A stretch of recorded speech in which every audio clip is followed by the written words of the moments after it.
Bien, entonces esta sesión va a estar dedicada a examinar, así como vimos la otra vez, los aportes, la proyección, eh, los aspectos distintivos que fueron aprendizajes positivos del periodo de la industrialización dirigida por el Estado. Ahora vamos a empezar a ver los problemas que empezaron a lastrar este proceso y que empezaron a constituirse en obstáculos, en dificultades de orden estructural. ¿Mm? Y para eso, entonces, primero vamos a mostrar algunas gráficas. ¿Mm?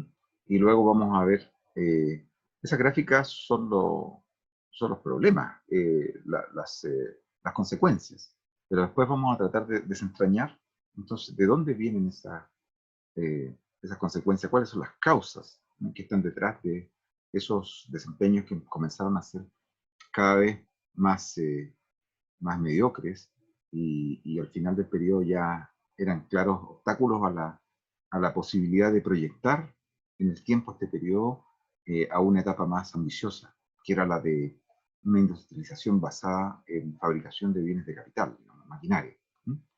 Así que paso entonces a mostrarles, ¿no?, estos, estas, estas pantallas.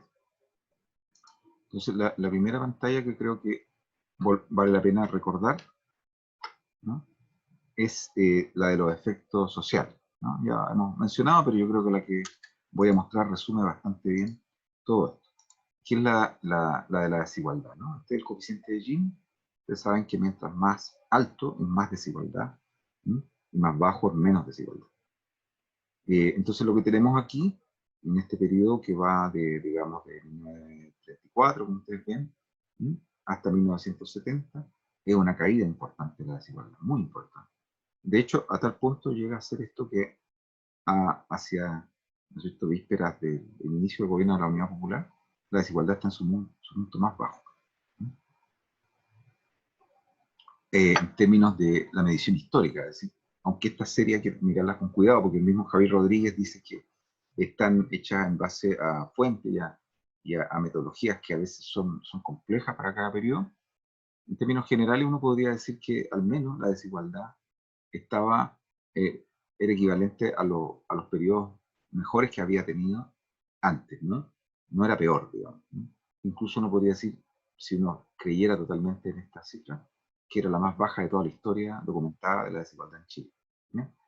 Eh, Ahora, sin embargo, lo que examinamos acá ya se empiezan a observar cosas raras. Por un lado, vemos que esta caída no fue continua. ¿Se fijan? Aquí se ve que hay un periodo de caída de la desigualdad importante hasta mediados de los años 50, pero vemos que hay un rebrote de la desigualdad. ¿No? Un rebrote de la desigualdad. Y esto se da fundamentalmente a mediados de los años 50.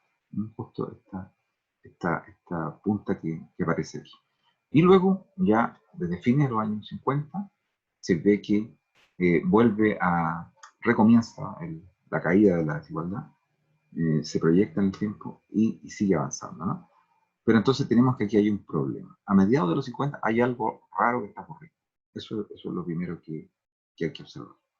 Y luego lo otro, lo que yo ya manifestaba en la ocasión anterior, ¿no? Voy a dejar de compartir esto. Y es que esto está muy relacionado a que los salarios vuelven a tener una caída a mediados de los 50. Entonces quiero mostrarse eso con la misma gráfica que ya había ocupado antes, para que la puedan apreciar. Me pido que me esperen un poquito. Acá está. Entonces, en esta gráfica que ahora voy a mostrar, que es otra, ahí se ve justamente este problema que les comentaba, que guarda una relación con la desigualdad. Entonces, ahora lo voy a proyectar eso. Entonces les comentaba, ¿se acuerdan? Ahí está. Que ese rebrote de la desigualdad aquí en este punto tiene que ver con esa caída de los salarios aquí, ¿no? Ahora, esa caída de los salarios ahí tiene que ver con la reaparición de un problema que eh, empezó a ser cada vez a estar más presente en a partir de los años 50 sobre todo, pero ya se hizo notar tímidamente los años, a fines de los años 30 y comienzos de los 40, y que fue la inflación. ¿Mm? Entonces, esta caída de los salarios se produce por inflación, básicamente, porque la inflación se empezó a escapar de nuevo. ¿Ya? Y si acá tengo, a ver si tengo aquí la continuación. Acá. ¿Por qué se produce ese rebrote de la inflación? Entonces, acá en esta gráfica, logran ver esta gráfica de salario, variación anual del IPC y PIB. Me avisan si no la logran ver y salgo y vuelvo a entrar. ¿Mm? ¿Sí? Yo la veo, profe. ¿La ven? Perfecto. Súper. Entonces, aquí, en esta gráfica que está hecha poniendo la inflación eh, a la izquierda, igual que el PIB, digamos, ¿Mm? La hemos puesto aquí. En cambio, los salarios los hemos puesto, entiendo que, a ver si, sí. Los salarios, como son en unidades más bajas, lo pusimos en un eje y el PIB y la inflación, que están en centenas o en miles, lo pusimos en otro eje. Porque si no, no se habría podido juntar estas tres cifras en un solo gráfico. ¿Bien? Entonces, como ustedes ven, de esa forma se entiende que la inflación reaparece con fuerza aquí. Si ustedes ven esa puntita que está ahí, esa es la inflación. Reaparece en los años 50. Llega a ser del 80 y tantos por ciento en esos años, a mediados de los años 50. Entonces, eso es lo que explica esa caída de los salarios que está ahí abajo. ¿Bien? Mientras mayor inflación, más caen los salarios reales. Entonces, caen los salarios reales y eso es lo que lleva a que la desigualdad interrumpa la caída que estaba teniendo y vuelva a rebrotar a mediados de los años 50. ¿Bien? Eso es.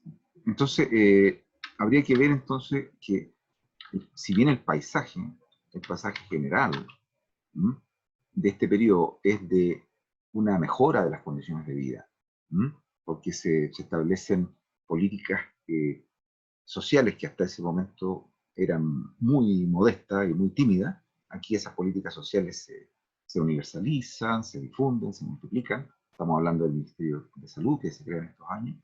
Estamos hablando de políticas vinculadas a la educación pública. Estamos viendo políticas vinculadas a la alimentación, por ejemplo. Se empieza a poner cada vez más énfasis en la alimentación de los niños y la distribución por ejemplo, de la leche, que empieza a ser una demanda cada vez mayor de los médicos, en este tiempo de los médicos higienistas, sobre todo. Entre ellos está el mismo Salvador Allende, pero además, como ministro de Salud de Pedro Aguirre Cerda, Allende insiste, como muchos otros médicos, en que los niños tomen leche, empiecen a tomar más leche. Y eso se empieza a notar. Entonces tenemos mejor alimentación, tenemos mejor educación, una mayor matrícula, se incrementa el número de colegios, se construyen más colegios, más liceos, se aumenta la matrícula en general. Entonces, a todo eso se suma también la creación del Servicio Nacional de Salud a mediados de los 50, y por lo tanto, todas estas políticas van cobrando forma y van teniendo efecto. Y esto se nota en lo que les comentaba la otra vez también, en la estatura. Tenemos que la estatura en general, acá, la estatura también empieza a mejorar. Entonces, acá no está, pero ya se lo había mostrado en otra pantalla. Digamos. Voy a dejar de compartir. Entonces, todas esas políticas sociales, si bien están dando efecto, están generando efectos importantes, y por eso que la gente mucha añora ese periodo, ¿no? Porque es un periodo de mejora sustantiva de las condiciones de vida, de la desigualdad en general que cae, y de los salarios en general, como hemos visto. Entonces, pero sin embargo, ya en esas cifras que estamos viendo en los 50 se están viendo algunos problemas. La inflación, por ejemplo. ¿De dónde viene la inflación? ¿Ya? Vamos entonces ahora a hablar de eso. Entonces, la inflación empieza a ser un flagelo, algo que daña constantemente los salarios y que está detrás también de que la desigualdad no pueda caer constantemente. ¿De dónde viene? Bueno, como recordarán ustedes, ¿no?, ya lo habíamos visto, las políticas del periodo se basaron en un contexto de deflación al comienzo de la crisis, en medio de la crisis de los años 30, digamos, había un proceso de caída del nivel general de precios. ¿Mm? Por lo tanto, no era una preocupación inmediata reducir la inflación. Al contrario, se tenía espacio para, mediante políticas expansivas de gasto fiscal, de emisión, se iba a generar una inflación, pero esa inflación iba a contrarrestar la caída de los precios. Entonces, no había problema que los precios subieran un poco en la medida que habían estado cayendo durante varios años. ¿Se fijan? Entonces, cuando tú tienes un cuadro de contracción económica, ¿ya? Justamente en ese cuadro, pero solo en ese cuadro, se justifica tener una emisión importante fiscal no garantizada por oro, y Chile por eso abandona el patrón oro justamente para poder expandir el gasto. Chile abandona el patrón oro el año 32, entonces, y eso le permite, por un lado, emitir dinero sin respaldo alguno, ¿ya? Y se pone en funcionamiento la máquina de fabricación de billetes, ¿no es cierto? Y eso había que hacer, porque si no, sin el gasto público, no se recuperaba el consumo de la familia, ni la inversión privada, dado que el escenario externo era totalmente desfavorable. Había que hacer eso, y se hizo. Y eso es lo que, ¿no es cierto?, se ponía el ministro de Alessandri, pero al final lo tuvo que hacer porque se lo exigió Alessandri a Ross. De manera entonces que se emite dinero, y con ese dinero entonces se empiezan a financiar todas estas políticas que permiten generar obras públicas, que emplean a estos trabajadores que están cesantes. Con esto se empieza a financiar estas obras sociales que también van en procura de disminuir la pobreza, ¿no es cierto?, la desigualdad, de financiar el gasto en alimentación, el gasto de los niños, de las escuelas, etc. Todo eso se financia con él. Pero claro, esto era fácil hacerlo sin que generara problemas descontrolados de inflación durante el periodo en que es un mero rebote del nivel de precio que se tenía antes de la crisis. Me explico. Si durante el nivel de precio de la crisis, sumamos es 100 antes de la crisis, y cae a 60, durante los peores años de la crisis, si es el nivel de precios cae a 60, de 100 a 60, tú tienes ahí un espacio para hacer políticas expansivas basándote en emisión sin respaldo, emisión monetaria, y por lo tanto vuelven a subir los precios. Vuelve a subir el nivel general de precios y no hay problema que suba, pero mientras no suba más allá de 100, que era el nivel que había antes. ¿Se entiende? ¿Qué es lo que empezó a ocurrir?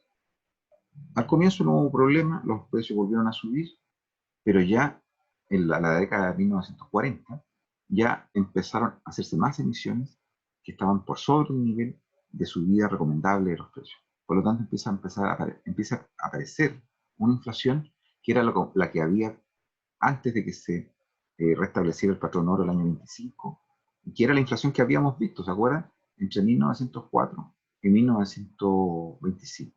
Una inflación importante, ¿no? Y era la que había llevado a los levantamientos de los trabajadores para exigir que sus sueldos, ¿no es cierto?, no fueran castigados por esa inflación. Entonces, esa inflación reaparece. Reaparece porque, acuérdense que el patrón oro impedía que hubiera inflación, prácticamente. No siempre, pero impedía en general.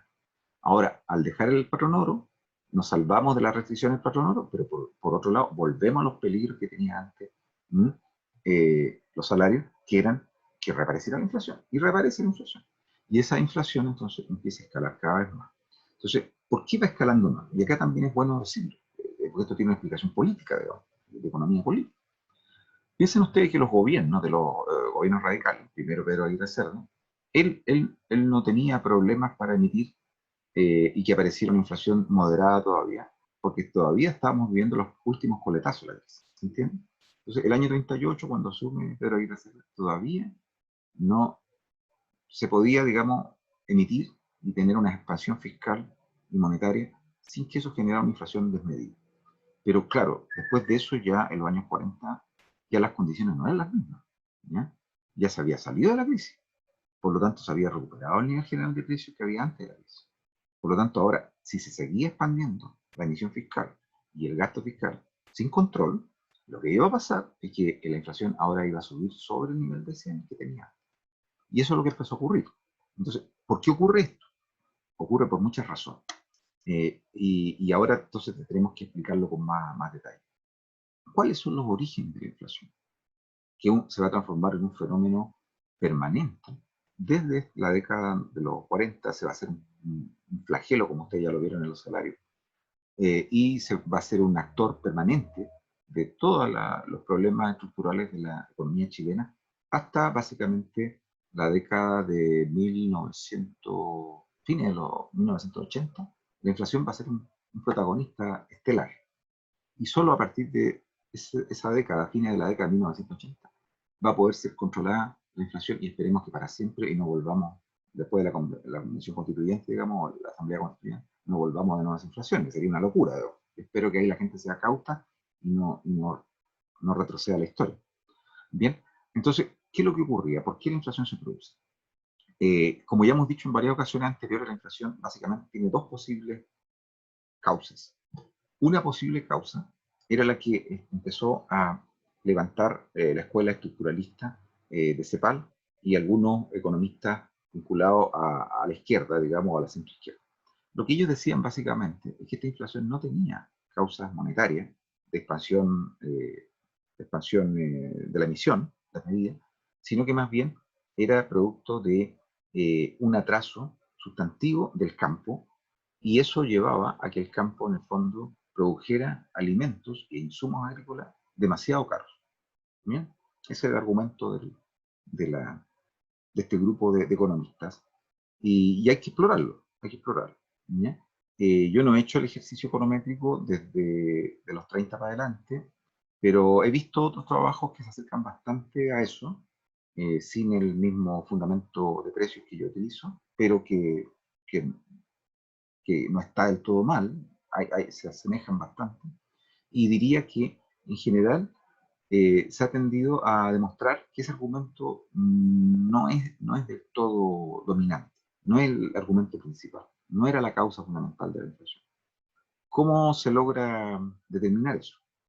El argumento de esta escuela señala que en la medida que el campo está muy atrasado, es muy improductivo, produce con un costo muy elevado, por lo tanto los precios de los productos agrícolas son muy elevados, y de los insumos agrícolas que se utilizan para una serie de actividades industriales, por ejemplo, bienes finales de consumo, que son industriales, se basan en insumos agrícolas, por ejemplo, toda la línea de industria alimenticia, por ejemplo. ¿Ya? Entonces, si tú tienes alimentos muy caros, porque el agro es ineficiente, obviamente que todos los productos industriales que se basan en esos insumos agrícolas van a ser muy caros. Entonces, la idea es la siguiente, ¿no? Ellos decían, en la medida que esos productos son muy caros, ¿no es cierto?, están generando una presión constante sobre los precios y obligan a que la canasta de los trabajadores sea muy cara, porque el peso que tienen los productos alimenticios es muy elevado, porque está creciendo por la ineficiencia del campo. ¿Ya? Ahora, esto no termina aquí. ¿Qué pasa cuando los productos de los trabajadores, cuando los bienes de consumo alimenticios básicamente, están subiendo de precio de forma constante y debido al campo, debido al atraso del campo? Eso lleva finalmente a que los trabajadores se organicen, digamos, porque esto no afecta solo a los trabajadores rurales, afecta a todos los trabajadores. Entonces los trabajadores, como ven que la inflación está subiendo por esos motivos, obligan, entonces con huelgas y paros, qué sé yo, obligan a que el gobierno eleve los sueldos, digamos, del sector público, y por esa vía se empiezan a renegociar los sueldos del sector privado, y los sueldos suben, todos los sueldos suben. Y eso vuelve a generar inflación, porque al generarse eso, ¿no es cierto?, se genera una mayor demanda de consumo sobre una producción que se mantiene estancada. La producción no ha subido. Son la misma cantidad de tomates que se producen en el país, y por el mismo hecho que se producen pocos tomates, ¿no es cierto?, el precio de los tomates es caro. Eso lleva a que los trabajadores hagan subir sus demandas de recuperación salarial por la inflación, y el tomate sigue siendo el mismo que se producía antes. Entonces, eso genera una espiral inflacionaria. Esa es la explicación que se daría. ¿Ya? Entonces, eso teóricamente es correcto, o sea, puede ocurrir, pero la forma de resolverlo es mediante un coeficiente de correlación. Entonces, lo que uno tiene que hacer es tomar los precios de esos productos agrícolas y de primera necesidad, ¿no?, y ver si esos productos son los que realmente están llevando a un encarecimiento severo de la canasta, y por esa vía a la inflación. Bien, yo hice ese ejercicio para el periodo anterior, 1880-1930. Y lo que descubrí es que no había un estancamiento severo de la oferta de bienes de alimenticios, digamos, de alimentos y de producción agrícola. No había, no vi eso. Y por otro lado, el peso que tenían dentro de la canasta esos alimentos era mucho mayor en el periodo anterior. Las familias consumían mucho más alimentos más hacia atrás de todo su consumo. Entonces la canasta pesaban, por decirlo así, 40%, ¿ya? Por lo menos, y eso por lo bajo, ¿ya? Y no se ve un efecto fuerte de ese factor en que eso fue lo que hiciera subir los precios de los productos. No se ve una asociación estadística significativa en, en las variaciones de precio de los productos agrícolas de primera necesidad y la variación general del índice de precios. No se ve esa relación. En cambio, sí se ve una correlación estadística muy fuerte entre la variación en el IPC o en el IGP que yo construí y la emisión monetaria. Ahí sí que se veía. Y era muy fuerte, extremadamente fuerte. Explicaba el 70% de la variación general de precios se explicaba básicamente por la emisión monetaria. O sea, si uno tomaba año tras año cómo variaba la emisión monetaria y año tras año cómo variaba el índice general de precios, lo que observaba es que estos dos estaban muy asociados, muy asociados. ¿Ok? Entonces, eso, si uno lo hiciera para el periodo posterior, hay que hacerlo. Yo lo que he visto son aproximaciones. Algún día lo tendré que hacer.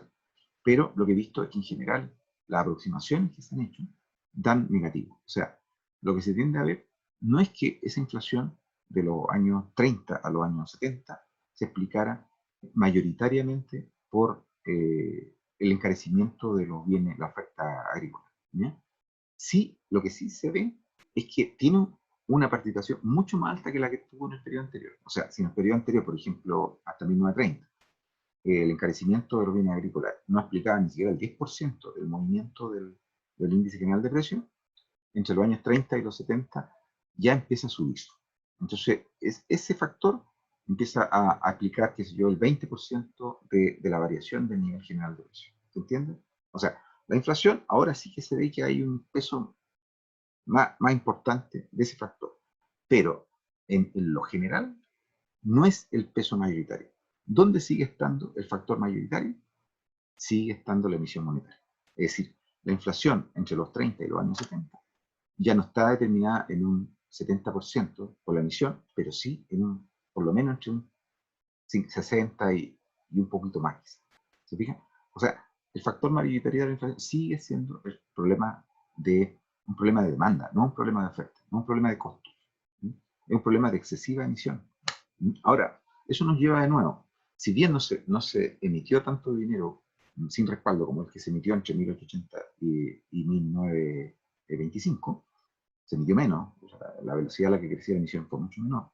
Sí, se emitió lo suficiente y habría que explicar por qué, ¿no? ¿Qué es lo que llevó a que la emisión fuera constante? Bien, entonces, eso nos lleva entonces a mostrar otras láminas que quiero mostrar. Profe, disculpe, una consulta antes. Sí, Que en estas épocas, ¿cuál es la importancia o el impacto que tiene el déficit fiscal en la inflación? Porque ya justamente por eso. una... Ah, ya, perfecto. Esa es Ok. la clave.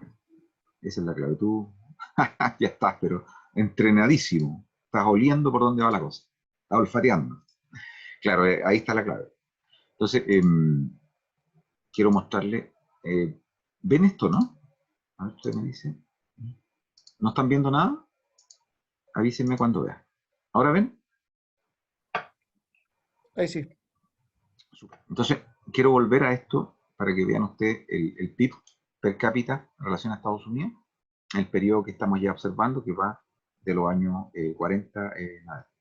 ¿Ya? Entonces voy a ir avanzando porque ahí se ve que el PIB per cápita de América Latina está más o menos estancado en ese periodo, ¿se fijan? Hasta los años 70. Ahí uno se recupera, digo, pero se estanca. Y luego aquí en el caso de Chile, perdón, ese es del mundo, y el caso de Chile está en rojo. Tenemos entonces que se recupera también, ¿no es cierto?, los años 40, pero luego sigue cayendo en relación a Estados Unidos. Esto en dólares. ¿Y por qué es importante poner este dato?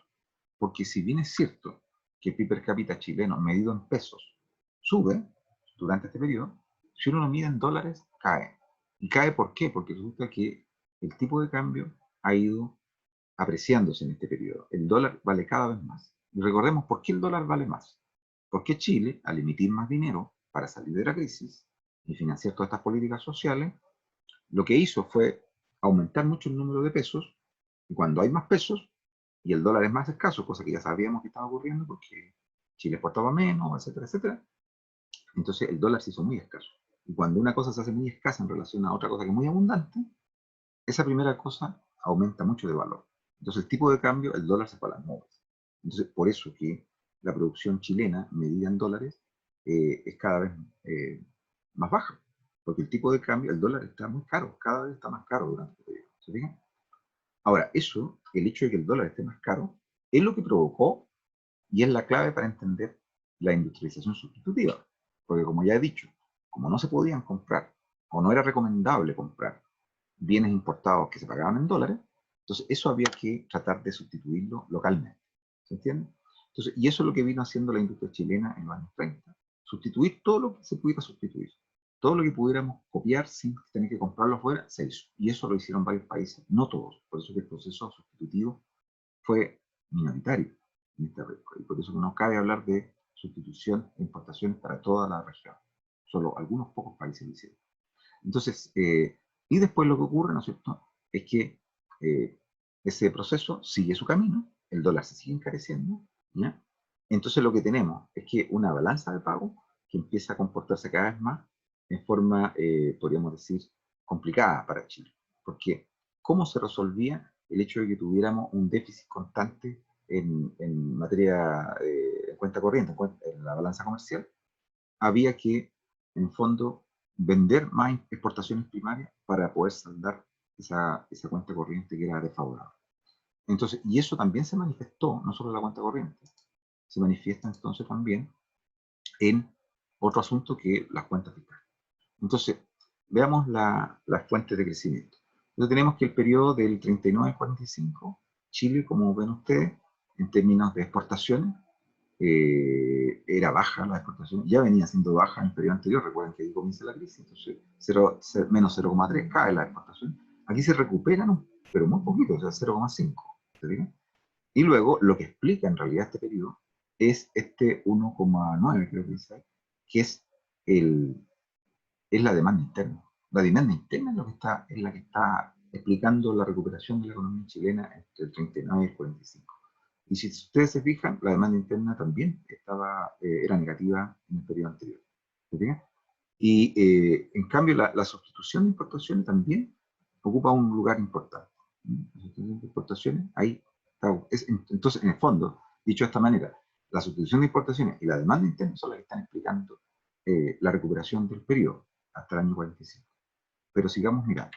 Entonces, esto se repitió en varios países, sobre todo los del Cono Sur, como ven acá en Chile, Argentina, Uruguay, son los países que más crecen en este periodo gracias a estos mismos mecanismos. Demanda interna, sustitución de importación. ¿Bien? Pero, ¿cuál es el problema con, ya lo hemos visto con el PIB en dólares? Ahora veamos el PIB medido en pesos. Si vemos el PIB medido en pesos, también observamos algunas cosas que son preocupantes. Por ejemplo, vemos que aquí hay una recuperación leve, hay una recuperación del PIB per cápita, pero luego vemos que aquí el ascenso empieza a ser cada vez, ¿no es cierto?, leve. ¿Mm? Tenemos un periodo acá, incluso una pequeña caída. No es una constante muy entusiasta la que se da acá en el PIB per cápita medido en pesos. Y en el caso por trabajador, hay una recuperación, pero también, ¿no es cierto?, adquiere ciertas configuraciones que después tenemos que explicar con más detalle. Vamos a otro asunto. Este asunto, la formación bruta de capital fijo, es fundamental. La formación bruta de capital fijo es una forma estrambótica que los economistas llaman la inversión en maquinaria, básicamente. En maquinaria, pero también en activos como auto, por ejemplo, casa, instalaciones, plantas, herramientas, etc. Todo eso. Entonces, ¿qué es lo que vemos acá? La formación bruta en capital fijo se recuperó en los años 40, si ustedes se fijan, ¿ya? Pero aquí empezamos a ver un cierto estancamiento. ¿Ya? Ahora, esto se nota menos acá, porque esto incluye todo tipo de inversión. Como les digo, autos, propiedades, casa, todo. Eh, pero si lo vemos en maquinaria, por ejemplo, ya se empieza a notar una ralentización. ¿Qué es lo que vemos acá? Vemos que hay una recuperación en maquinaria, en inversión en maquinaria, en inversión total. ¿Sí? Vemos acá bastante marcada la recuperación. ¿Verdad? Primero una subida acá y otra subida acá. Pero aquí ya empezamos a ver que aquí en esta parte sobre todo, ¿verdad? Se empiezan a ver que ya empieza a cuesta que vaya subiendo. Esto en total, pero si ahora lo vemos por trabajador, es decir, por per cápita, perdón, por habitante, lo que empezamos a ver es que la subida se produce acá, ¿ya? Pero después lo que hay es un estancamiento, incluso una caída. O sea, a partir, si ustedes se fijan, del año 55, 56, tenemos estancamiento en inversión en maquinaria. ¿Ya? ¿Por qué se está produciendo esto? Eso es lo que hay que indagar. Entonces, otro indicador interesante que nos demuestra lo mismo es una cierta también estancamiento relativo en materia de inversión en nuevas energías modernas, que está muy asociado a la maquinaria. ¿Sí? Tenemos que hay una subida interesante de la energía moderna, es decir, estamos hablando de combustibles fósiles, electricidad básicamente, se deja el carbón y otra la leña, eso se va abandonando. ¿Ya? Entonces se empiezan a consumir más energías modernas por habitante, ¿ya? Pero, esta se nota bastante aquí la subida. Pero ya se fijan ustedes, llega un momento en que se estanca el consumo. Eso se da más bien a comienzos de los 60. Se estanca el consumo de energías modernas. ¿Se fijan? Entonces ahí hay algo que está ocurriendo. ¿Ya? Entonces, ¿hay un cambio estructural? Claro que lo hubo, en favor sobre todo de la demanda interna, ya lo hemos visto, la sustitución fue acompañando ese proceso, pero por otro lado, vemos que la inversión en maquinaria se empieza a estancar a mediados de los 50, la energía, el uso de consumo de energía moderna, eso se da con más fuerza a fines de los 50, comienzos de los 60, ¿ya? Y se ve entonces que hay fuerzas ahí que están actuando, deteniendo la proyección de este proceso. Ahora, vamos a ver el tema de qué es lo que está detrás de esto. Lo que hay es básicamente cada vez menor cantidad de ahorro. Un país no puede financiar una industrialización de manera sostenida en el tiempo si no va contando con, para que ustedes se hagan una idea, entre un 30 y un 35% del PIB es lo que necesita un país en forma constante ahorrar, para que ese ahorro se traduzca en inversión y esa inversión en maquinaria y en consumo de energía vaya cimentando, vaya apoyando este proceso de industrialización. Si no existe esa cantidad de ahorro dentro del PIB, si el ahorro es muy pequeño, por ejemplo, si es menos del 20% del PIB, no hay dinero que esté financiando eso. Lo que observamos es que el ahorro en Chile en este periodo fue menos del 20%, básicamente. La inversión tampoco fue cayendo. Lo otro que ocurrió fue que el ahorro y la inversión se tendieron a concentrarse en el sector público, en el Estado. El Estado concentró casi toda la inversión. Entonces, si bien el Estado fue muy entusiasta y muy progresista y muy apoyador de la industrialización, algo ocurrió ahí que los contratos que se suscribieron entre el Estado y los industriales privados invirtieron muy poco. El sector privado en general invirtió muy poco, a pesar de que se le ofrecía un dólar barato y tasas de interés por los créditos muy bajos, incluso hasta negativas. O sea, hay algo raro ahí. ¿Por qué el sector privado, industrial sobre todo, no quiso invertir mucho? ¿Sí? Entonces, ahí hay varias explicaciones que se han dicho que, bueno, lo que pasa es que nuestros emprendedores eran rentistas, no había cómo cambiarles la cabeza, a pesar de todas las facilidades que se les dieron, no quisieron hacerlo, etcétera, etcétera. Pero ahí es donde entra a tallar los fenómenos estructurales como la inflación. Entonces, ¿qué pasa con la inflación? La inflación empezó a ser un problema que se empezó a convertir en un digamos, desincentivo a la inversión. ¿Por qué? Porque cuando tú tienes altas cifras de inflación y ya no sabes cuál va a ser la inflación del próximo año, del próximo año, del próximo año, se empieza a tornar muy incierto el panorama de largo plazo para que la gente, los empresarios privados quieran invertir. ¿Qué es lo que ocurre? Recuerden ustedes, los que estuvieron sobre todo en clases de Historia Económica Mundial conmigo, y los más viejos, no sé si todavía queda alguien por ahí, con nociones de economía. ¿Por qué un escenario de alta inflación puede desincentivar la inversión? ¿A alguien se le ocurre? Por el tipo de cambio, o sea, ya no deja de ser conveniente levantar un emprendimiento cuando el retorno no va a ser beneficioso y los costos van a seguir aumentando, digamos. precisamente por esa incertidumbre ante el encarecimiento de, de la inversión, de lo que hay que invertir en el fondo. Muy bien, Inicio, ¿eh? Está muy bien. Así como vas a terminar haciendo una tesis de historia económica, hombre, ¿eh? Yo te lo dije, te lo Yo digo. creo, profe, Te ibas a ir al lado oscuro. Pero bueno, de la fuerza. está muy bien.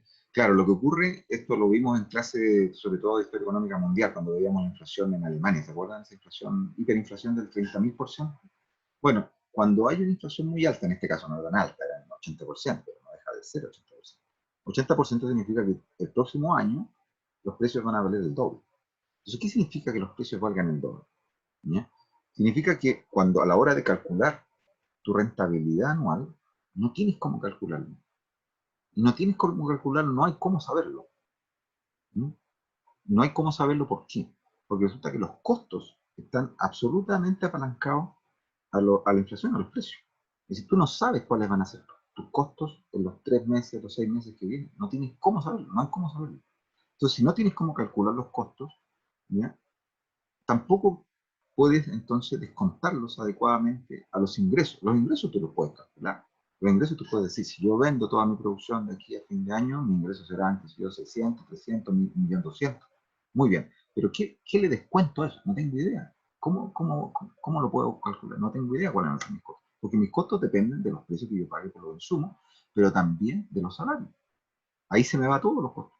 Eso explica el 90% de los costos, los salarios y sobre todo los salarios, el 60-70% de los costos. Y luego los insumos, las materias primas que yo ocupe para fabricar algo, cualquier cosa. ¿No? Entonces, como no hay cómo calcular los costos, no puedo anticipar si voy a tener o no beneficios, o si voy a estar todo jodido, o voy a estar en quiebra. No puedo saberlo. ¿Sí? Entonces, eso hace que un escenario de mucha inflación y que se percibe que se va a mantener por mucho tiempo, ¿ya? Y lo otro, un dólar que sigue subiendo, sigue subiendo, sigue subiendo, sigue subiendo.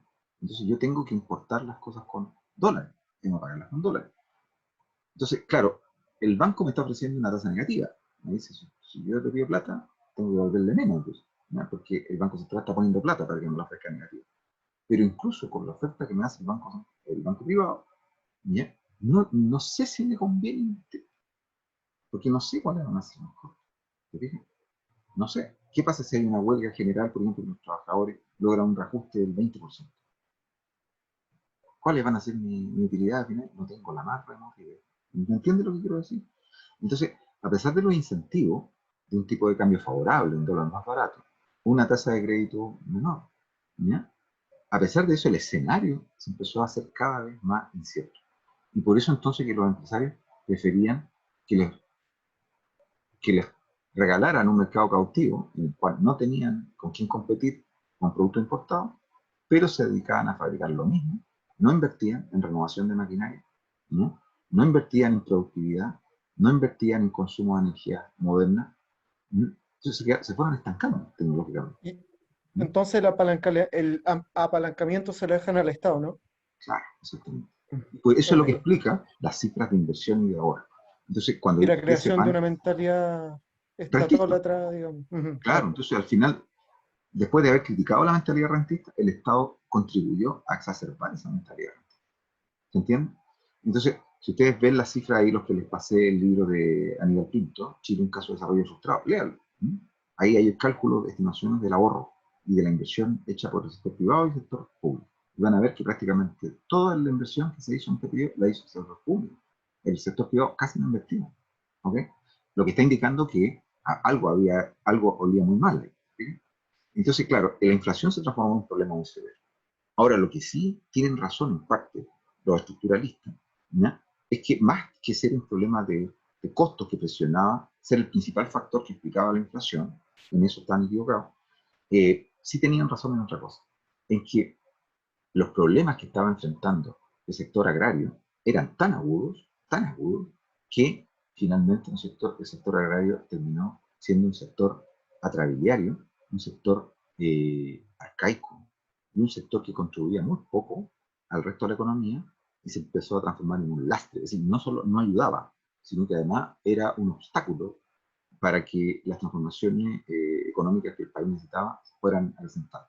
Y para esto voy a acudir a un argumento que usa Óscar Muñoz Gomá, ¿no? Que también se los di en en los libros que les colgué a los de este periodo. Óscar Muñoz ha elaborado un argumento que me parece insuperable, por dos lados, ¿no? Por el lado de la demanda y por el lado de la oferta, ¿no? Entonces, ¿qué dice Óscar Muñoz? Muy interesante. Óscar Muñoz dice lo siguiente. Eh, ¿por qué el agro estaba tan atrasado? ¿Ya? Recuerden ustedes que el agro chileno perdió su mercado externo con el trigo del siglo XIX, ¿se acuerdan?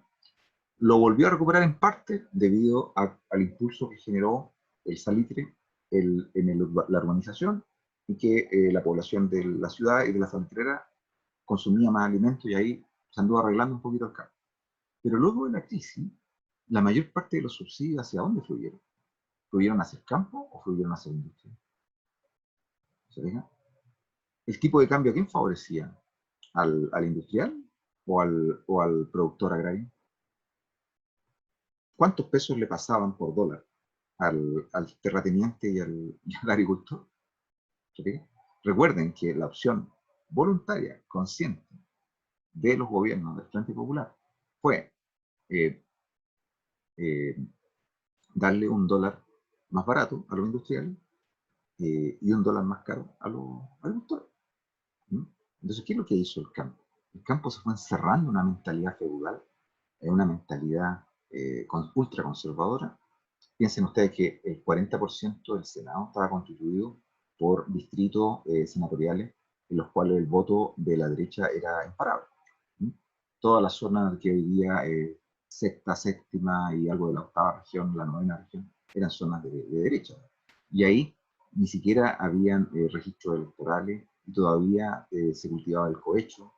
¿Mm? O sea, los ponían en fila a los campesinos para que les repartían empanadas y los hacían votar, no, ni idea por qué estaban votando, existían esos mecanismos todavía. Por lo tanto, la derecha tenía ahí un núcleo muy fuerte, ¿se fija? ¿Y qué es lo que hicieron ellos? Al ver que la mayoría de los subsidios no los favorecían, sino que al contrario los perjudicaban, ellos qué es lo que hicieron? Se taimaron, ¿no? Y acentuaron esas condiciones de atraso que ya tenían. Entonces, ¿qué es lo que ocurrió? No solo no les daban un dólar barato, les daban menos pesos por dólar, sino que además, recuerden ustedes, eh, cuando se crearon estos comisariatos de precios, con la mejor intención, ¿no? En los años 30, para evitar que subieran mucho los precios de los productos de bienes de primera necesidad. Cometieron el mismo error que está cometiendo Argentina. ¿Qué es lo que pasó con la producción de esos bienes? Si a ti te fijan los precios, te dicen, tú no puedes vender tus tomates, tu arroz, lo que sea, no lo puedes vender más a este precio. ¿Qué pasa con el productor? ¿Qué creen Eh, ustedes? Desincentiva la producción. Deja de producir, produce cada vez menos. Entonces, ¿qué es lo que hace? El campo va quedando baldío ahí, nadie lo ocupa, ¿fíjate? Y se va enfocando en actividades donde no tenga que pagar costos tan elevados y donde los precios no estén tan regulados. Eso es obvio. Entonces, ¿qué es lo que empezó a pasar? Según un trabajo magnífico del profesor Fabián Almonacid, que hizo su tesis doctoral sobre esto, profesor de la Universidad Austral de Valdivia, ¿sí? Empezó a pasar esto. Los terratenientes, pero no solo los terratenientes, los propietarios de grandes volúmenes de superficie agrícola, empezaron a operar por desincentivos, a producir menos, a producir en forma más improductiva, a producir bienes más caros. ¿Por qué? Porque en el fondo todos los incentivos estaban puestos al revés. Entonces, y más arriba recuerden ustedes lo siguiente, recuerden que con el terremoto, este sector había sido visto como, digamos, y algo de razón había en ello, ¿no? Como el sector más conservador, ultra reaccionario de todo el país, quien se había negado a la sindicalización campesina. Recuerden ustedes que los gobiernos de Frente Popular intentaron en esos años, junto con que se creaba la Corfo, pensaron como era una alianza con comunistas y socialistas, pensaron en llevar el derecho de sindicalización al campo. Y no se pudo. Y no se pudo porque la derecha se puso de una manera brutal y todos estos terratenientes se pusieron. Entonces, no se pudo sindicalizar el campo hasta los años 60, imagínense. Pasaron 30 años en que no pudo haber sindicatos campesinos. ¿Entienden? Entonces, claro, eso en el fondo afiató más el odio mutuo. Entonces, ¿qué le hicieron los gobiernos? Ya que estos cabrones, perdónenme la expresión, estos cabrones terratenientes, se oponen a la sindicalización campesina, ¿qué es lo que voy a hacer yo? Le voy a aplicar todos los castigos que imponen para pegarles fuerte. Entonces, precios, control de precios. No pueden vender sus productos más allá de esto. ¿No? Con la buena intención también de que no sean tan caros los productos. Les voy a impedir exportar. Les voy a impedir tener un dólar barato. Les voy a dar tipos de interés de crédito más altos. O sea, por donde sea, donde me los encuentre, les pego. ¿Me entienden? Entonces, ¿qué empezaron a hacer estos grupos hacendarios? Empezaron a transformarse, fue una profecía autocumplida. Si ya eran reaccionarios y conservadores, se convirtieron en cada vez más reaccionarios y más conservadores. Y más improductivos. ¿Se fijan? Entonces, lo que dice Óscar Muñoz es muy cierto. Antes de la reforma agraria, en la cual obligaron a estos grupos a distribuir la propiedad, estos grupos se habían transformado en una especie de muro de contención contra las políticas de transformación estructural de la economía y obviamente las políticas sociales y políticas de izquierda o de centro izquierda. Recuerden ustedes que cuando finalmente Eduardo Frei Montalva, promulga la ley de reforma agraria, en el año 65, ¿no? Hace poquito se cumplieron 25 años, ¿no? Se hizo un acto ahí en la Casa Central donde se trajo a gente muy destacada de la época, hubo que hacerlo a la fuerza. Y cuando lo hizo Frey, recuerden el mote que le puso la derecha. ¿Cómo lo llamó la derecha Frey? Un traidor, el Kerensky chileno. Kerensky. ¿Se acuerdan? ¿Y por qué fue eso? Porque consideraban que era la puñalada más artera que le habían dado en el corazón a una forma de vida que era legítima, ¿no? Y que la habían cultivado durante siglos. Esas tierras eran de ellos, esos campesinos eran de ellos. ¿Por qué venir a hacer esta reforma agraria ahora? ¿Fijan? Entonces, todo esto fue radicalizando y polarizando el campo. El campo se convirtió en un coto de feudal, cada vez más reaccionario, ultraconservador, que hasta hoy todavía mantiene en alguna medida, aunque después han habido cambios muy importantes también. No es lo mismo que había previo al golpe de Estado, pero este proceso se fue acentuando. Entonces, ¿qué es lo que dice Oscar Muñoz? Este campo efectivamente era improductivo. ¿Y dónde se refleja mejor esta frase? Y eso explica que efectivamente los insumos agrícolas y los precios de los productos agrícolas sí ahora expliquen una parte de la inflación. No la mayoría, pero explica una buena parte. ¿Por qué? Chile tuvo que empezar a importar alimentos. Entre los años 50 y los años 70, si comienza los 70, Chile empezó a exportar trigo. Chile era un exportador mundial de trigo. Chile empieza a importar maíz. O sea, los campos chilenos no eran capaces de alimentar a la población chilena. Esa es la mejor expresión. ¿Se entiende? Entonces, claro, si uno ve que la producción agrícola está cayendo a lo largo de este periodo, no avanza al ritmo que crece la población, a lo mejor sube, pero no logra subir al ritmo a lo que sube la población. Entonces, ese diferencial tiene que suplirlo con importaciones de alimentos. Y eso es lo que empezaron a hacer los gobiernos chilenos, a pagar en dólares productos agrícolas para alimentar a la población. Y esto se fue acentuando a lo largo de la década de los 40, 50 y sobre todo en los 60. Cuando asume Allende, por lo menos el 30% del consumo de trigo había que importarlo. Impresionante, ¿no? Impresionante. Entonces, ahí hay un problema. Se fija, el atraso del campo está muy ligado, están los dos procesos muy imbricados. La inflación es un desorden estructural de orden monetario, ¿sí? Pero por otro lado, está unido al hecho de que se suma a otros desincentivos para que el campo se fuera transformando en otro lado. Entonces, lo que dice Oscar Muñoz también es otro argumento. O sea, por un lado, tenemos productos agrícolas cada vez más caros, ¿sí? Que explican una buena parte de la inflación, no la mayoría, pero explican una buena parte de la inflación que se desarrolla en estos años, que castiga los salarios y que genera que la desigualdad no pueda caer de forma permanente, estable. Pero por otro lado tenemos otro problema. Dice. El problema es que este crecimiento de la demanda interna, que lo vimos en estos primeros años, recuerden que la demanda interna era clave, ¿no? Y iba muy a la par de la sustitución de importación. O sea, en el fondo era, como no podemos crecer en base a que el comercio exterior está estancado, está con problemas, crezcamos internamente, ¿no? Por la economía, la demanda interna, ¿no? Por el consumo interno. Entonces, fue creciendo el consumo interno. Pero llega un momento en que el consumo interno ya no puede crecer. ¿Y por qué no puede crecer el consumo interno? Porque estos mismos sectores, campesinos sobre todo, ya al no hacerse una sindicalización campesina, no tenían derecho a pedir de aumento salarial, muchos de ellos no recibían un pago en salario, solo una parte de su remuneración era en metálico. ¿Mm? Entonces, ¿qué es lo que ocurre? Ese 40% por lo menos de la población no pudo incrementar su consumo, por lo tanto, ahí ustedes tienen una demanda interna que quedó estancada. Y luego, en las ciudades, como en las ciudades la inflación castigaba los salarios, ¿ya? De los trabajadores urbanos en este caso, y también de los mineros. ¿Qué es lo que pasa entonces con el consumo que viene por parte de los otros trabajadores, de ese otro 60% que vive en otro lugar que no es campo? Tampoco podía crecer porque la inflación castigaba sus salarios, ¿se fijan? Entonces los salarios al final impedían el consumo. Al no crecer el consumo, ¿a quién le vendemos los productos industriales? ¿Entiendes? Ahora, una solución a eso habría sido, una solución muy revolucionaria y muy audaz, habría sido empezar a pensar a mediados de los años 50 en que esa industrialización sustitutiva no iba solamente, no se justificaba solamente para alimentar el consumo interno, ¿ya? Y para evitar tener que gastar dólares caros. Se podría haber pensado en exportar, ¿ya? Pero el problema que ocurre aquí es que los desincentivos también generan conductas empresariales que son nocivas. ¿Por qué los empresarios no se atrevían a exportar esos productos o si los exportaban lo hacían muy poco? Por ejemplo, la industria, esta que siempre pongo, la de las joyas de Fantuzzi. Fantuzzi es una empresa que exportaba a los países cercanos, digamos, a la zona andina, sobre todo Perú, Bolivia, Ecuador. ¿Ya? Pero no se atrevían a exportar nada.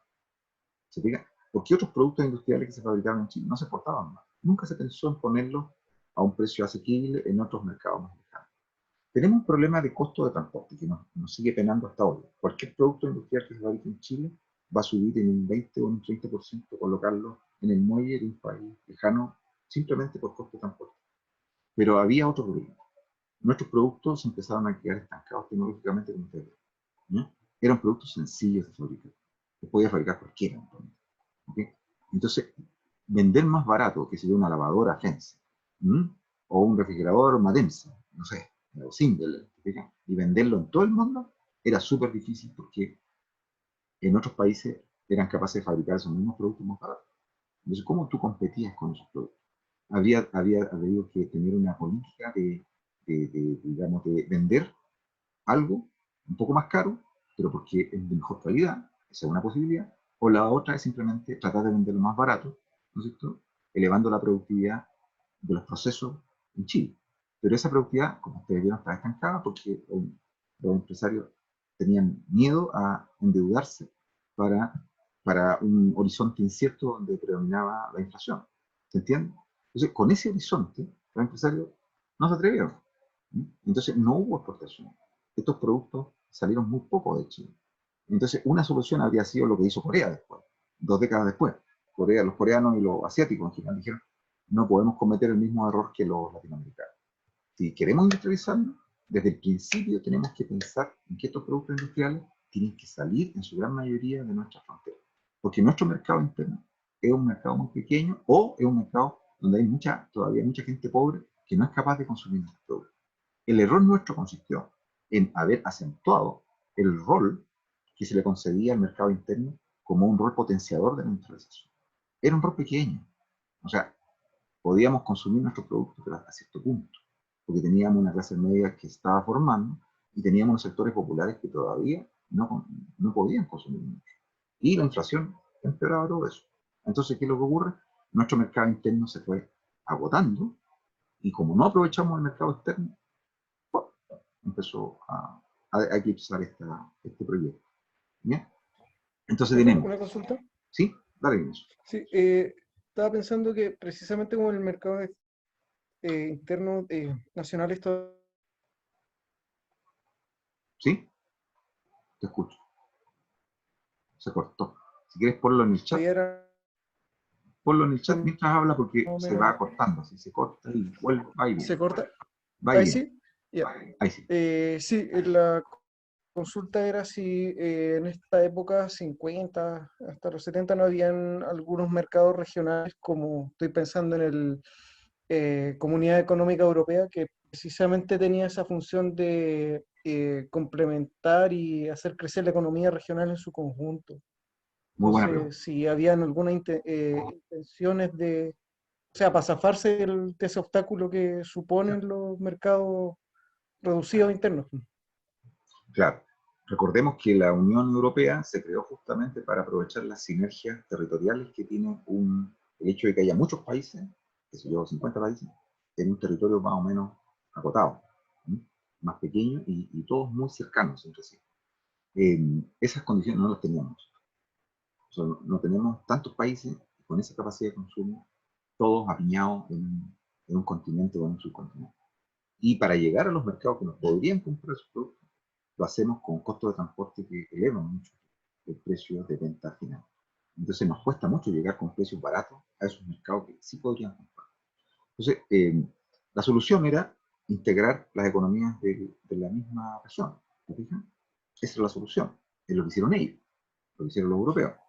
Empezamos a comprarnos cosas entre nosotros, vendernos cosas, intercambiar e integrarnos industrialmente. Pero porque yo les dije que eso era muy difícil hacerlo entre la economía latinoamericana, hacia los años 50, porque era muy difícil hacerlo. Pero no Estaban teníamos... mirando todavía hacia adentro. ¿Ah? Digamos, estaban todavía mirando hacia adentro, Estaban mirando hacia estaban, adentro, pero incluso muchas ujú, empresas que podrían haber hecho esa integración, ¿por qué no la hacían? por los Porque Porque costos. ¿sí? las empresas internacionales ya se habían instalado en cada país. Por lo Está tanto, bien. por ejemplo, Ah, Ese, claro, claro. esa es Ujú. la respuesta. Entonces, un tipo una empresa Nivea que fabrica cremas Nivea en Brasil, ¿qué incentivo tiene para integrarse industrialmente a la empresa Nivea que fabrica la misma crema en Chile? ¿Se entiende? Entonces, en vez de tener incentivos para integrar, tienen miedo a integrarse porque van a tener que competir con, con las mismas filiales de sus multinacionales que están presentes en toda la región.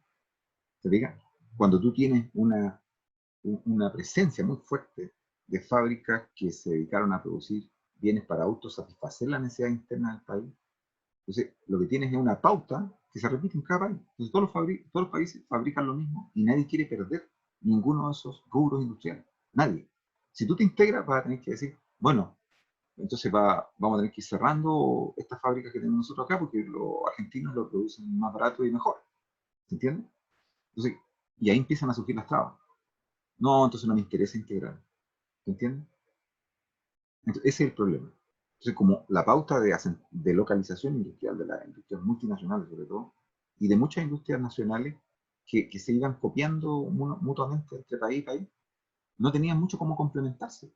Para que tú te complementes, para que tú integres economía, tienes que complementarse. Tienen que haber sectores que claramente tengan ventajas comparativas en un lugar y no en otro. Pero aquí ningún sector tenía marcadas ventajas comparativas entre países.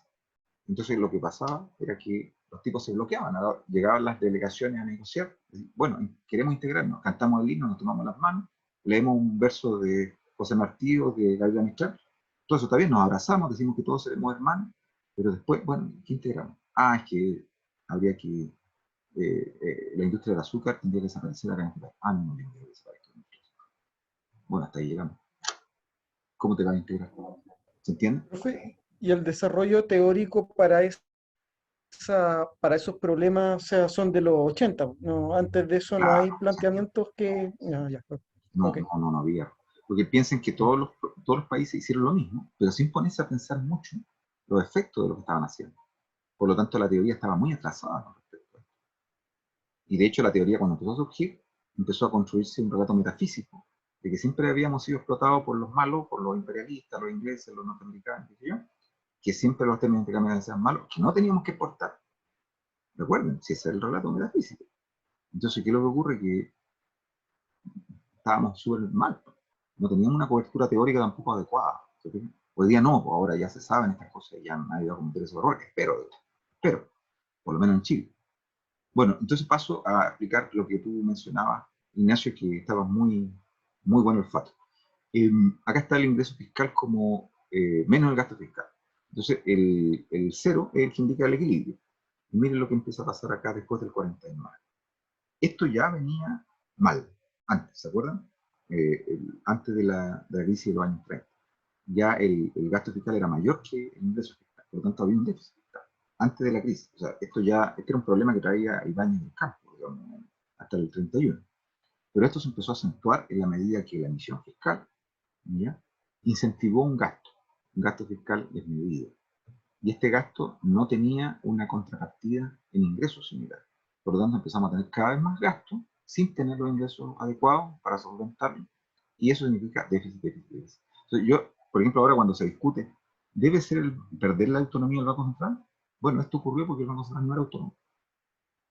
Durante todos estos años, hasta el año 95, el Banco Central chileno no fue autónomo. Por lo tanto, ¿qué hacían los gobiernos? Los gobiernos decían, bueno, echémosle a andar nomás la maquinita de emitir dinero, sigamos gastando, y bueno, si aparecen déficit, bueno, se lo endosamos al Banco Central, porque el Banco Central, que nos abra una cuenta corriente de deuda con nosotros, con todos los gobiernos. Y lo que tenía entonces era que, lo que pasaba con esto, que todos los gobiernos le iban aumentando las deudas de cada gobierno al Banco Central, y el Banco Central tenía que recibir la deuda, ¿no? ¿Qué iba a decir? ¿Se iba a poner? No podía ponerse, porque como no era autónomo, decía, no, yo no quiero aceptar esta deuda de este gobierno, no quiero, no tengo por qué. Bueno, el Banco Central le endosaban todo el déficit. Y el Banco Central fue acumulando. Y eso además generó impulsos de tipo, y esto hay que decirlo, demagógico. Que da igual que sean de izquierda, de derecha, de centro. Claro, porque si tú no tienes ningún control, nadie te esté controlando, miren hacia dónde fue el déficit. Déficit en los años 40. Todavía, acá el año 46, estaba en equilibrio el presupuesto, ¿sí? Pero miren después del 48, 49, 50. Déficit, todos esos déficits. Miren esos déficit permanente. O sea, salvo este lugar, digamos acá, que coincide con los ajustes que vinieron para parar la inflación en el periodo de los 50, salvo ese intento por evitar el déficit, todo lo demás es déficit. Y miren lo que ocurre acá, eh, los 2 primeros años de gobierno de la Unión Popular. ¿Es defendible eso? Yo no voy a salir a defender el gobierno de la Popular por eso. Lo voy a defender por otras cosas, pero no por eso. ¿Entienden? Indefendible. O sea, eso es impresentable. Un gobierno para cumplir esos déficits hay que me da igual, digamos, si tiene bigote o no, hay que colgarlo. O sea, eso es impresentable. ¿Cómo puede tener esos déficits? Eso es irresponsable. ¿Sí? A nadie hay que mentirse, a nadie. Da igual si te voy a izquierda, derecha, así. Igual, si es maoísta, si es vegano, me da exactamente igual. No pueden tener los déficits. Porque eso lo termina pagando la gente. ¿Sí? Entonces, hemos dicho todo eso, entonces tenemos, claro, tenemos un sector exportador que se paraliza durante este periodo, ¿sí? Todo este periodo paralizado el sector exportador, y resulta que con el sector exportador se obtenían los dólares, ¿sí? Que permitían motorizar al sector que se quería desarrollar, que era el sector industrial. Pero ese sector industrial no lograba crecer porque los empresarios no se atrevían, tenían temor, y tenían incentivos negativos para tener un mercado cautivo con el cual le impide tener que competir con nadie. Pueden seguir vendiendo la lavadora Fensa, esa redonda con una raya negra al medio durante 40 años y no van a tener que competir con nadie. La puede seguir vendiendo cara, sin tener que competir con ninguna lavadora importada que podría ser la mitad más barata y mucho más avanzada. Eso fue lo que ocurrió. ¿Sí? Entonces, se fue, si bien es cierto que el PIB per cápita fue creciendo, fue más bien por fruto de que la economía mundial creció mucho durante este periodo y creció, los países desarrollados crecieron a una tasa mucho más elevada que los países latinoamericanos. Y los países latinoamericanos crecieron en torno a un 3,5, 3,9, los países occidentales crecieron a tasas del 5, 6, 7% durante este periodo, ¿no? Sobre todo después de la Segunda Guerra Mundial. Entonces, no podemos salir a la calle a hacer un carnaval, cantar victoria y decir, fueron los mejores años de nuestra economía. Sí, es cierto si lo observamos en una perspectiva diacrónica, solamente fijándonos en nuestra curva de producción. Pero si lo comparamos con cómo creció la producción de los países más desarrollados, nos fuimos quedando atrás, la verdad. ¿Sí? Y eso es lo difícil de examinar de este problema, porque, claro, yo siempre hago esta broma, digo, claro, los pinochetistas y los neoliberales, cuando salen con su milagro chileno, yo les pongo un ancla en cada pie al tiro a mostrar este sitio. Digo, a ver, ¿de qué milagro me están hablando? Con suerte un 3,2, un 3,3 de crecimiento durante tantos años, 17 años. Durante el periodo de la industrialización desarrollada por el Estado, se creció un 3,9, 3,7, por lo menos. Ok, eso es cierto, pero tampoco puedo decir que digamos, saltar en una pata, ¿no? Porque los países desarrollados crecieron mucho más, ¿se entiende? Entonces, nos fuimos quedando atrás. ¿Mejoramos en términos sociales, de condiciones de vida? Sí que lo hicimos, sin duda. Y este se tornó un país mucho más vivible que el que tenemos hoy día, porque hubo más equilibrio social, más equilibrio político, más equilibrio económico. No se cometían los abusos que se cometen hoy día. ¿Mm? Hubo un aparato público que garantizó derechos para un sector muy amplio de la población, ¿sí? Pero con coberturas también limitadas. Recuerden que las pensiones no cubrían ni siquiera el 70% de los trabajadores. El actual sistema, con todas las cosas criticables que las tiene de verdad y que hay que poder cambiarlo, ¿sí? Cubre al 100% prácticamente de los trabajadores. El antiguo no cubría ni el 70%. Eran pocos los que estaban afiliados a las cajas, había muchas cajas. Entonces, hay que dejar atrás la imagen dulcificada y ser un poquito más, entrar a picar, ¿sí?, el detalle. Entonces lo que tenemos es una situación de dulce y agrasa. Yo a eso le quiero dejar solamente, ¿sí?, voy a dejar de compartir acá, eh, una cosa que me parece importante desde el punto de vista de la economía política, y con eso termino mi parte. Y es que termino con el libro de Aníbal Pinto, que a mí me parece un magnífico economista. Yo diría que el economista más influyente, más importante que ha habido en Chile durante mucho tiempo. Aníbal Pinto, cuando escribe Chile en un caso de desarrollo frustrado, él dice: acá yo estoy viendo algo muy preocupante. Él escribe a fines de los 50, cuando estaba justamente apareciendo todos estos síntomas de estancamiento, ¿no? Y él dice: yo lo que veo es que lo que había avanzado en los 40 y parte de los 50, ahora eso ya se acabó. No estamos encontrando la fórmula, los problemas estructurales son esos que hemos hablado: el campo, la inflación, el déficit fiscal. Sí, esos son los problemas, no hay nada que decir al respecto. Ahí están. Este tipo era además un economista socialista, que venía de la derecha, mucho menos. Él se consideraba marxista, era del Partido Socialista. Y Aníbal Pinto dice: yo lo que veo es que esto va de mal en peor, porque justo cuando se está estancando la economía, ya no puede dar más de sí. Este proyecto ya no da más de sí, a menos que se hagan cambios urgentes, importantes, que pasan por resolver los desequilibrios como la inflación. Y por otro lado, volver a dinamizar el campo a través de una fórmula que sea, digamos, atractiva para sus autores, ¿no? Si eso no se hace, ¿sí?, al mismo tiempo se va a dar en un marco de explosión de expectativas. Porque, ¿qué es lo que estaba pasando en los años 50? En los años 50 también se estaba expandiendo el derecho a voto. Claro, todos estamos a favor de que se expanda la democracia y la participación y que más gente tenga derecho a votar. Se le había dado el derecho a voto a las mujeres, por fin, que es una lucha absolutamente legítima. Se la da Ibáñez en su segundo periodo, en los 50. Se había bajado la edad para votar a los 18 años.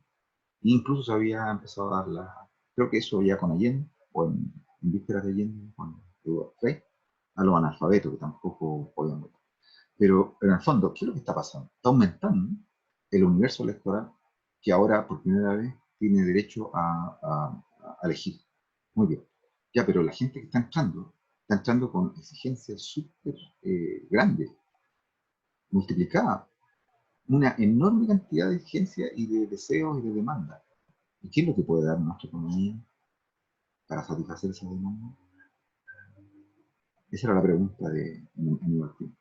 Y cuando escribe eso, se genera un enorme debate que no ha terminado, porque yo creo que ese sigue siendo un problema que hay que tener mucho cuidado. Ahora, la buena noticia, y con eso termino, creo que la situación que vivimos hoy día, gracias justamente a lo que hemos aprendido en todos estos últimos 40 años, que algo bueno hemos sacado estos últimos 40 años, lo veremos más adelante, es que ahora estamos en una situación inversa. Ahora nuestra economía sí que puede dar mucho más. Tenemos un ahorro acumulado y lo que dejamos hacer durante 40 años fue justicia social, protección, seguridad social, salarios buenos. O sea, tuvimos una desigualdad realmente espantosa. Entonces, ahora hemos aprendido como para empezar a alinear. Ahora, o sea, tenemos un margen para que esas expectativas puedan ser satisfechas. Estamos al revés que a fines de los 60, digamos, que no había cómo satisfacer todas esas demandas que estaban viniendo de la población que llegaba a las ciudades, las poblaciones marginales, todo eso, no había cómo satisfacer. Pero hoy día sí podemos satisfacer una buena parte porque se ha ahorrado mucho y el país ha aprendido mucho.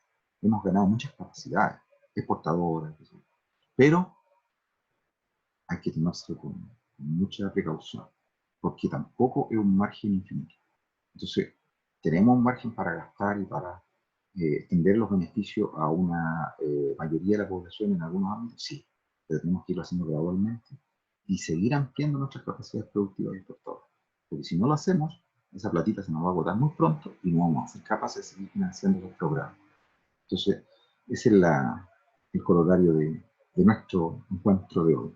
Bien, dejo de hablar porque ya es suficiente y nos quedan unos 15 minutos, que hemos ya hablado algunas cositas, pero yo prefiero dejárselo a ustedes. ¿Qué opinan?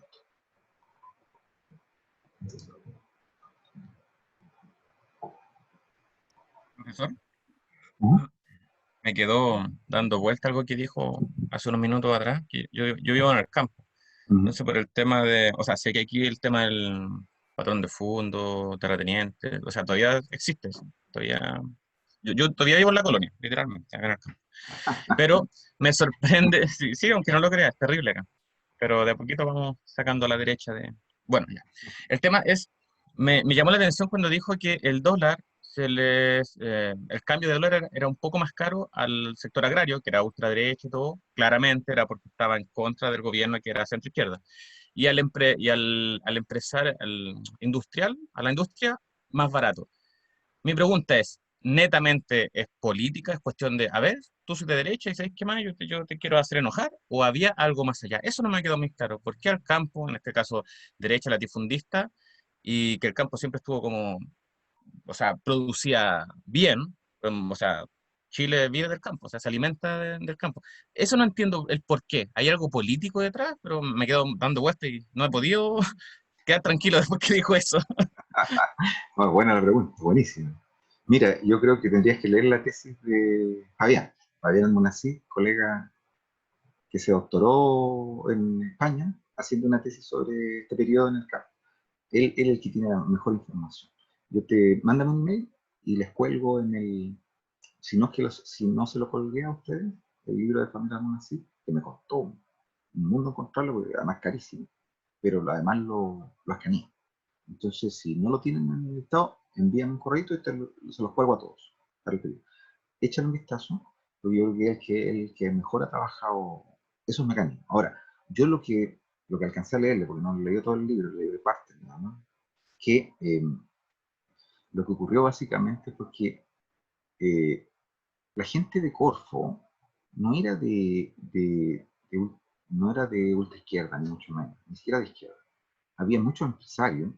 Hay toda una imagen también muy, muy loca de una leyenda. La gente se imagina poco menos que a Pedro Aguirre Cerda, así con sus amigos y algo así como legendario. No, eran empresarios. ¿Ya? Por ejemplo, Guillermo del Pedregal, que fue el vicepresidente de Corfo, porque el máximo cargo de Corfo es el vicepresidente, el presidente de la República, el presidente de Corfo. Entonces, deja un delegado, y el vicepresidente es como la figura máxima. Y Emo el Pedregal, por ejemplo, era un tipo empresario, ingeniero de toda la vida. ¿Fija? Y él quedó a cargo como vicepresidente de Corfo durante muchos años. Y él cuando consigue estos planes, en el ámbito industrial, energético, transporte y también para la agricultura, no lo hace pensando en joderse a los agricultores. ¿No? En general no hay eso. ¿Sí? No hay eso, no se dan cuenta. Yo creo que lo que pasa es que hay una cosa de inercia. Empiezan a aplicar estas políticas en forma tentativa, ¿ya? Y después los que van llegando las van replicando, pero no había un discurso anti-terrateniente ni anti-oligarca agrícola. No, yo no lo veo, por lo menos. Ahora, también eso es bueno para contrastar y no quedarnos con la idea de que era una cosa, digamos, que no dañaba a los agricultores. Es cosa de leer en esa época también los boletines de la Sociedad Nacional de Agricultura. Y ahí tú observas los argumentos que ellos sacaban. Y los argumentos eran fuertes, o sea, y mucho de razón tenían. ¿Sí?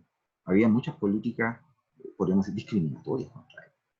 Ahora, que esas políticas discriminatorias fueran por base ideológica, no, yo no creo que eso. Lo ocurrió, yo creo, lo más probable, mira, esto es intuición y porque no me he metido y como te digo, hay gente que lo ha hecho más. Fabián, por ejemplo, es que me da la impresión que fueron haciendo estas cosas eh, y en forma lenta se fueron acumulando estas contradicciones. No se pusieron a pensar que le estaban produciendo un daño tan grande a este sector. Digamos. No había una intencionalidad ni una especie de persecución ideológica. Donde sí yo veo que hay una proliferación de estos discursos antiterratenientes, digamos, agricultores, oligárquicos, es cuando ya se empieza a discutir la reforma agraria pero no en el periodo de Frey, sino más bien en el periodo de Allende. Y en el periodo de Allende aparece un discurso así, enfermizo, o sea, enfermo realmente, sobre todo del MIR y del grupo más radicalizado del Partido Socialista. Y esto es tan enfermizo que estos tipos, y esto te lo puede decir cualquiera, cosa de que tú encontraste las fuentes, ¿no? Luego, no sé si han visto la película La Batalla de Chile, pero estos sectores ultra radicalizados, el MIR estaba fuera de la Unión Popular, trataba de aportillar todo lo que pudiera a la Unión Popular, y el Partido Socialista en su mayoría no creía en las políticas de Allende, no las apoyaba.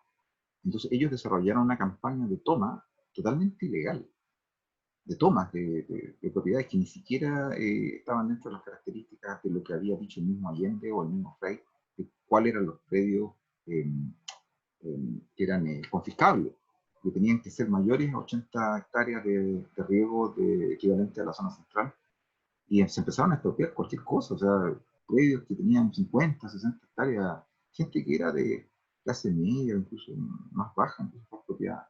O sea, se produjo un desorden, una anarquía absoluta, y el gobierno nadie lo pescaba. Y hay unas cosas que son increíbles.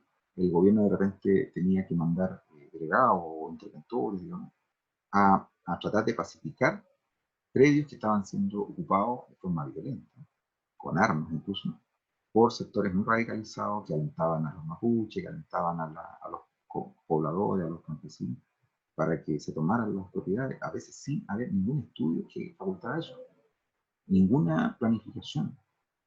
O sea, yo estoy de acuerdo que había que expropiar todo lo que correspondía al diagnóstico que había hecho la CORF y ¿cómo se llama? La Corporación de Reforma Agraria, la CORA. Pero todo lo demás no había que expropiarlo, porque eso generaba más polarización y generaba una respuesta violenta. Entonces, ¿qué es lo que pasa? Que muchas veces murieron algunos de estos funcionarios públicos de la Unidad Popular porque intentaban parar la balacera de los dos sectores. Los agricultores que se negaban a entregar sus fondos porque injustamente estaban siendo expropiados y los sectores que se metían a los campos a expropiarlos. Entonces ahí fallecieron un par de personas. Recuerdo un funcionario que se llamó Mary, pariente del cual fue el director de investigación, que murió en esa refriega porque recibió un balazo que ya no importa de dónde vino, ¿verdad? Porque era un clima de radicalización totalmente televisivo. Entonces ahí hay que decir, yo en las críticas que le hago a la Unión Popular no fue capaz de controlar la gente. Nunca la controló. Entonces habían predios que tenían que ser expropiados, pero otros no. ¿Para qué expropiar eso? Lo único que genera es polarización y odio.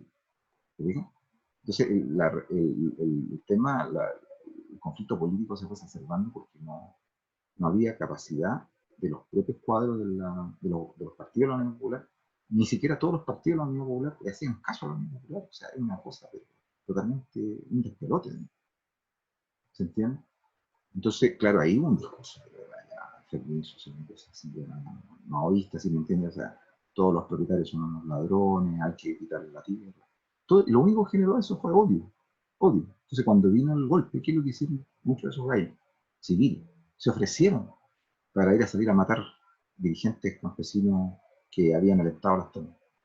Ellos se ofrecieron. Por ejemplo, los CAS. ¿Sí? Los CAS que viven ahí en la zona de Buin, de Paine, ellos prestaran las camionetas, ponían cal para que echaran a los muertos en las minas, digamos, después. ¿Sí? Entonces eso generó puros problemas, ¿no? Ahí hubo un discurso muy confrontacional, muy odioso, que no debió haberse llegado por ningún motivo, pero bueno, ojalá que esos errores no los vamos a cometer de nuevo, ¿no? Pero están a la vuelta de la esquina. Y cuando se generan, hay décadas de, de resentimiento, de incomprensión, de odio, de maltrato, de abuso. ¿Sí? Eso es lo que conduce. Estallidos que nadie controla y que pueden terminar matando a gente inocente. Entonces, eso sí que hubo después. Pero yo creo que si tú te metes a la documentación de Corfo y a los planes de acción inmediata de la agricultura y a los de, por ejemplo, los documentos que elaboró Moreno, el libro de Moreno también lo tengo acá, también lo puedo colgar, que fue ministro de Agricultura durante Frey. Si tú lees lo que hizo el mismo Jackson Shaw, que después fue ministro de la democracia cristiana, y se salió de la democracia cristiana y se pasó al MAPU, creo, a la Iglesia cristiana, y él siguió siendo ministro de Agricultura, pero con Allende. no va a observar esos discursos denostativos, descalificatorios de los grupos terratenientes, pero había otros sectores que se abstenían. Entonces, eso generó mucha odiosidad y violencia y muertes totalmente innecesarias, porque después generan venganza tras venganza. ¿Sí? Entonces, bueno, eso es. Pero yo no veo ese componente odioso en las décadas anteriores. Pero, por favor, compruébalo, porque uno puede estar equivocado. ¿Mm? Bien, muchachos, creo que estamos ya... Ah, no, nos quedan unos 5 minutitos. ¿Algo más? ¿Algo más que interese por ahí? Profe, Dale, una Ignacio. consulta respecto a también un comentario que realizó sobre ver, el fin quizás económico. ¿Cuánto? Es que no fue literal, la idea es más o menos esta, que también se la planteo como pregunta.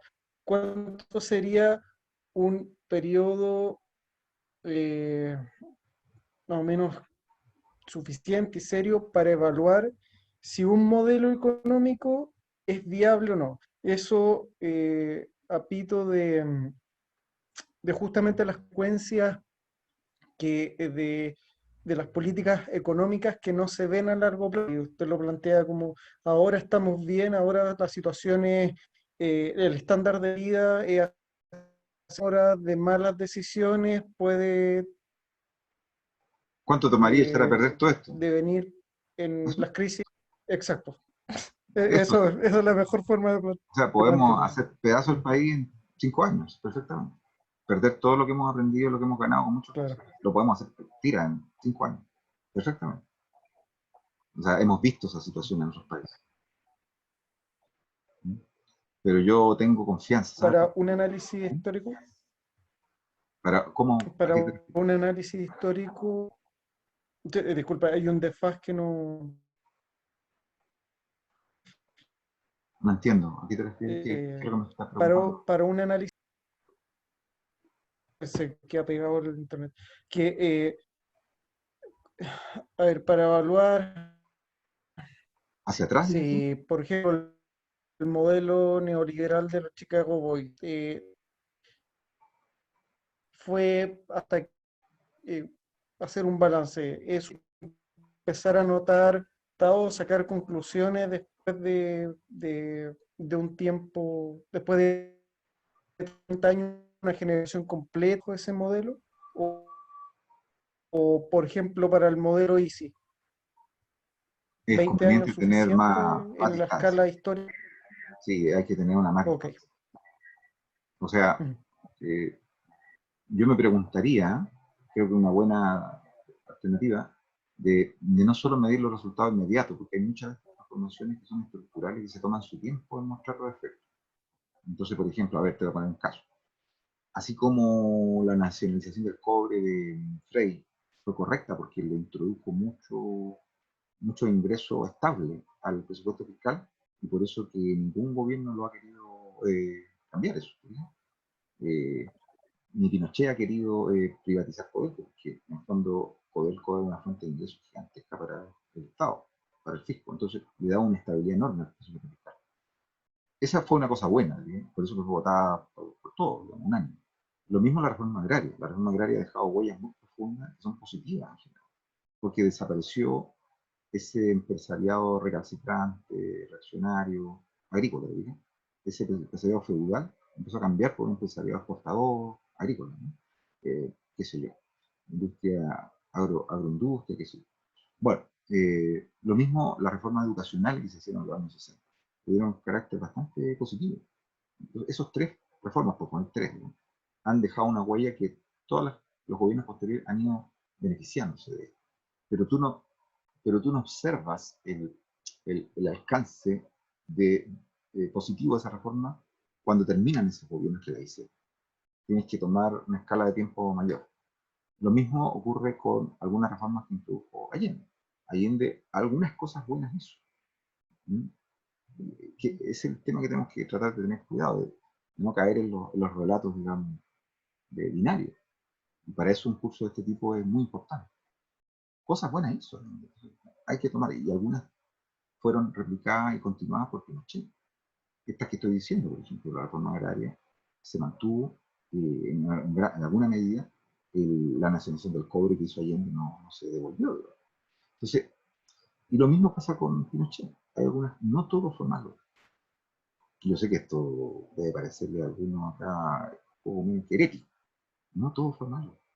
Porque resulta que se retomó el potencial exportador que el país tenía apagado durante mucho tiempo. ¿Sí? Y otras cosas que podríamos decir. Por ejemplo, muchos equilibrios macroeconómicos que hoy día se aceptan como básicos y en ese tiempo que se implementaron no eran vistos tan así, ahora se aceptan como fundamentales. Y ya da lo mismo que tú seas de izquierda, de derecha, etc. Eso muestra que hay efectos que vienen, que van quedando en el tiempo. Pero en cambio hay otras cosas que se hizo durante la dictadura que fueron nefastas. Todo el manejo durante el periodo de gobierno. ¿Sí? Entonces es súper difícil hacer los balances. Porque ¿qué es lo que va a tomar en cuenta? Con lo que concluyó esos gobiernos o algunos efectos positivos que se han ido después trasladando a otros gobiernos. Y la pregunta es válida. Y es súper interesante y es súper, o sea, es una pregunta que, honesta científicamente. Yo la encuentro buena, digamos. Así que está bien que se planteen esas preguntas. Me encuentro muy, muy, muy bueno, muy bueno. De hecho, estos gobiernos, hoy día está de moda decir que lo que hicieron todos los gobiernos de todo es malo. Eso es una falsedad y una cosa infantil, totalmente absurda, no tiene ningún sentido. Vamos a encontrar muchas cosas cuando nos toque ver ese periodo que también van a quedar. Entonces, la clave no consiste en tomar todo y decir todo esto no vale, sino que hay que echarlo a la basura.